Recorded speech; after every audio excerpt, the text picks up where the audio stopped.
क्या आपको पता है कि साइंस के मुताबिक सिर्फ इंसान ही इमोशंस यानी कि जज्बात में आकर आंसू निकालते हैं। हम किसी के आंसू देखते हैं तो इसके दो मतलब होते हैं। या तो वो शख्स बहुत ज़्यादा उदास है, या फिर उसकी आंख में कुछ चला गया है, या फिर वो शायद झूठ बोल रहा है कि उसकी आंख में कुछ चला गया है।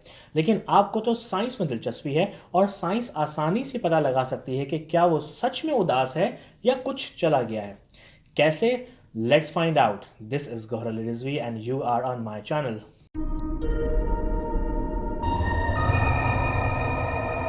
दर्द, दुख, गम हम इंसानों को रोने पर मजबूर कर देते हैं। लेकिन क्यों?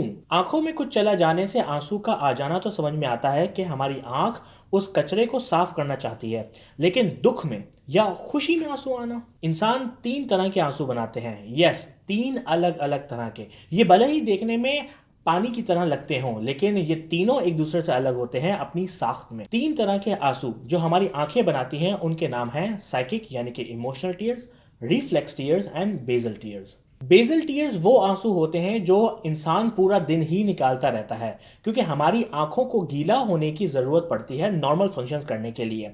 अगर ये आंसू ना हो तो हमारी पलक के हमारी आंखों के ऊपर रगड़ने से हमारी आंखें डैमेज हो सकती हैं। सो इस फ्रिक्शन को रोकने के लिए आंखें बेजल टीयर्स बनाती हैं। सवाल ये आता है कि जब ये आंसू बनते हैं तो आंखों से बाहर क्यों नहीं गिरते? क्योंकि आंखों के कोने में एक ड्रेनेज सिस्टम होता है, जैसे कि सिंक में एक सिंक होल। जैसे ही बेजल टीयर्स बनते हैं वो आहिस्ता आहिस्ता इस नाली से होते हुए नाक के पिछले हिस्से में चले जाते हैं। रिफ्लेक्स टीयर्स वो आंसू होते हैं कि जो किसी स्टिमुलस के रिस्पॉन्स में निकलते हैं, यानी आंख में कुछ चला जाए जैसे कचरा या मिर्च वगैरह, जिसके दौरान आंखें अपने लैक्रिमल ग्लैंड से आंसू प्रोड्यूस करती हैं। और ये इतने ज़्यादा होते हैं कि ड्रेनेज सिस्टम यानी आंखों का सिंक इन्हें तेज़ी से बाहर नहीं निकाल पाता, और ये आंसू डायरेक्ट आंखों से बाहर निकल जाते हैं। आप इसको ऐसे समझें कि जब आप सिंक में बहुत तेज़ पानी ऑन कर दें तो एक वक्त में सिंक में ही पानी भरना शुरू हो जाएगा और बाहर गिरना शुरू हो जाएगा। हमारी बॉडी में आंसू हमारी आंखों के ऊपर लैक्रिमल ग्लैंड्स बनाते हैं, और मेनली आंसू तीन चीज़ों से बनते हैं: सॉल्ट यानी कि नमकियात, प्रोटीन्स एंड एंटीबैक्टीरियल एंजाइम्स। लेकिन बेजल टीयर्स, रिफ्लेक्स टीयर्स या इमोशनल टीयर्स, तीनों टाइप के आंसुओं में इनकी मिकदार अलग अलग होती है। यानी किसी में नमकियात ज़्यादा होता है तो किसी में प्रोटीन कम, किसी में एंजाइम ज़्यादा होते हैं तो किसी में नमकियात कम। लेकिन जज्बात में निकले आंसू में प्रोटीन ज़्यादा होता है, और उन प्रोटीन्स में कुछ और भी चीज़ें होती हैं जैसे कि stress hormones and pain killers. Yes, जज्बात में निकलने वाले आंसू में पेन किलर्स यानी कि दर्द में कमी करने वाले अज्जा होते हैं, और रिलैक्स करने के लिए स्ट्रेस कम करने वाले केमिकल्स। और सिर्फ यही नहीं, वाहिद जज्बाती आंसू के निकलने में हमारे दिमाग के हाइपोथैलेमस इन्वॉल्व होता है। ये वो दिमाग का हिस्सा है जो कि जज्बातों को कंट्रोल करता है। ये तो हमने जाना कि आंसू कितने टाइप्स के होते हैं और इनके अंदर मौजूद अज्जा की मिकदार अलग अलग होती है।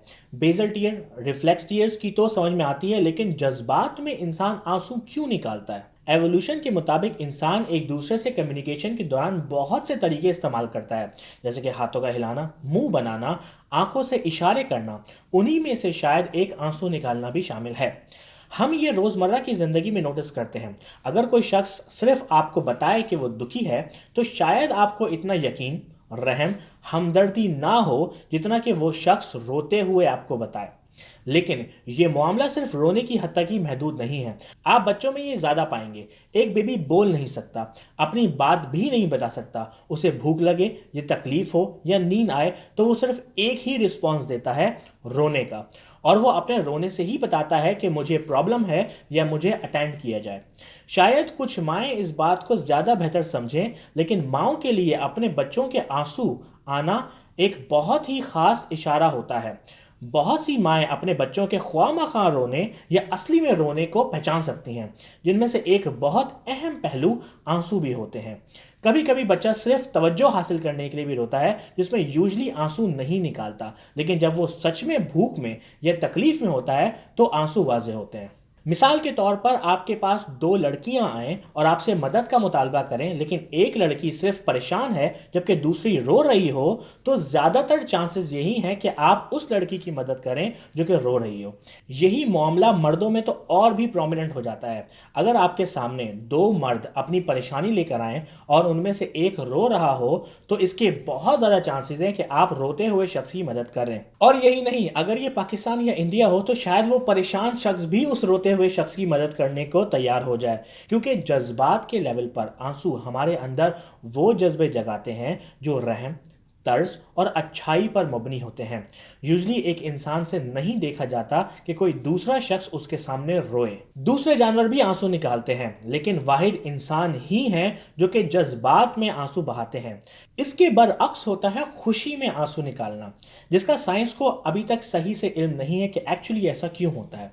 लेकिन शायद हम खुशी में भी गम के आंसू निकालते हों। जैसे शादी में इसलिए नहीं कि आप खुश हैं, बल्कि आपकी जिंदगी की एक बहुत अहम हिस्सा खत्म हो गया है। ग्रेजुएशन पर खुशी नहीं, बल्कि आप यूनिवर्सिटी को मिस करेंगे। और शायद अपने बिछड़ों से मिलने की खुशी नहीं, बल्कि शायद उनसे बिछड़े रहने का इंतजार को याद करते हुए आंसू निकलते हैं। होप कि आपको ये मेरी वीडियो पसंद आई हो। अगर आप मेरी पर्सनल लाइफ को फॉलो करना चाहते हैं तो मुझे इंस्टाग्राम पर फॉलो करें, gauhar.rizvi। कमेंट्स में मुझे ज़रूर बताएं कि आपको ये मेरी वीडियो कैसी लगी। मुझे यूट्यूब पर ज़रूर सब्सक्राइब करें, www.youtube.com/mychannelvideo, and I will see you in the next video।